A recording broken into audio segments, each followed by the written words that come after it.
சிறந்த வாழ்க்கை தத்துவ பொன்மொழி.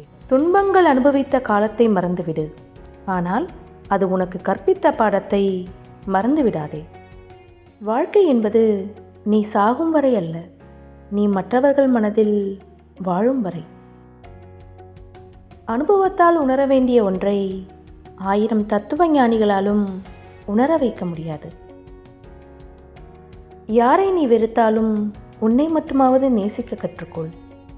ஏனெனில் இந்த உலகிலேயே மிக மிக சிறந்த காதல் உன்னை நீ நேசிப்பதுதான். இன்பத்திலும் துன்பத்திலும் மனம் விட்டு பேச துணை இல்லாத போதுதான் தெரியும் உண்மையான அன்பின் பெருமை. மௌனத்தில் வார்த்தைகளையும் கோபத்தில் அன்பையும் உணர்ந்து கொள்வதுதான் உறவு. புரிதல் இருந்தால் பிரிதல் இல்லை. உங்கள் புன்னகையில் உள்ள சோகத்தையும் கோபத்தில் உள்ள காதலையும் மௌனத்தில் உள்ள காரணத்தையும் யார் புரிந்து கொள்கிறார்களோ அவர்களே உங்கள் அன்புக்கு உரிமையுடையவர்.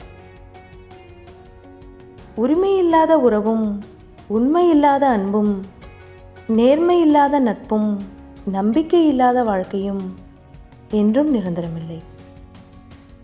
ஒருவரை இழக்கும் போது வரும் கண்ணீரை விட அவர்களை இழக்கக்கூடாது என்று நினைக்கும் போது வரும் கண்ணீருக்கு இன்னும் வலி அதிகம்.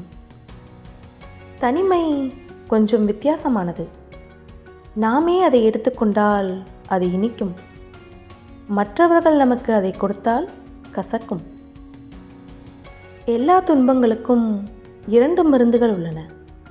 ஒன்று காலம், மற்றொன்று மௌனம். தவறே செய்யாத மனிதன் இல்லை, தவறை திருத்திக் கொள்ளாதவன் மனிதனே இல்லை. வாழ்க்கை எளிதாகிவிடும் மன்னிப்பை கேட்பதற்கும் கொடுப்பதற்கும் நாம் கற்றுக்கொண்டால். ஒருவனின் வார்த்தை தரும் வலியை விட அவன் செய்யும் செயலின் வலி அதிகம்.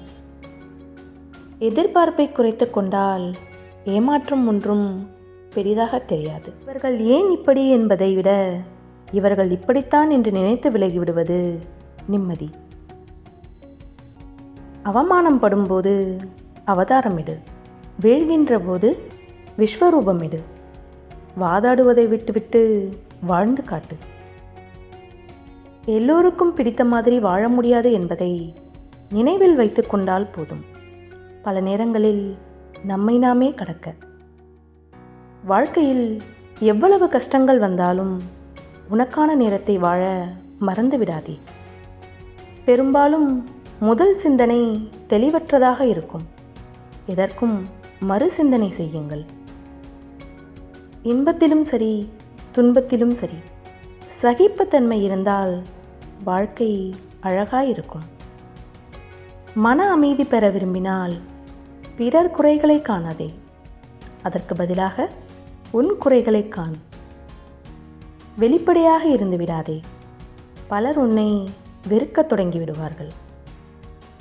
மரணத்திற்கு பிறகும் வாழ்க்கை உண்டா என்று கேட்காதே, உயிருடன் இருக்கும்போது நீ எப்படி வாழ்ந்தாய் என்று பார்.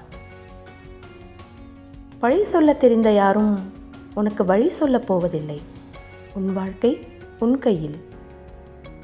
பேசுபவற்றை தவறாக புரிந்து கொள்பவனிடம் மௌனமாகவும், தவறாக பேசுவதற்காகவே வாயை திறப்பவர்களிடம் விலகியும் இருங்கள். நன்றி.